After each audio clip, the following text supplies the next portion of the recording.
Šodien darbā es izglītojos, izjaucot printeru tonerus.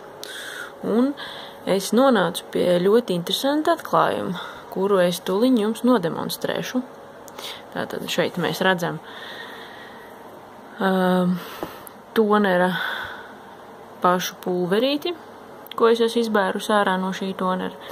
Un tonerim iekšā bija šāds te rullītis. Tūliņ es novietošu kameru tā, lai var redzēt manu demonstrāciju.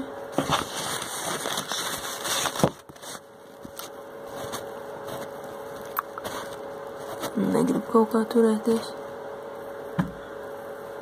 Tā, cerams, ka var redzēt. Tātad es paņemu šos te divus rullīšus. Tas bija, principā, 2 vienā. Sākotnēji tas izskatījās šādi.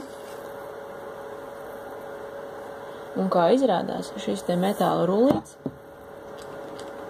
iekšā sevi ietver vēl vienu rullīti, kas ir magnēts.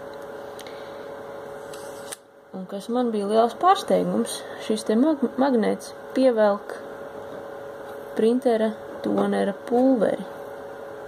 Kā mēs redzam, redziet, kā viņš apauga apkārt tam rullītim. Ja mēs izņemsim šo magnētu ārā, kā jums šķiet, kas notiks, sāk birt nost arī printera pulveris. Interesanti, ne?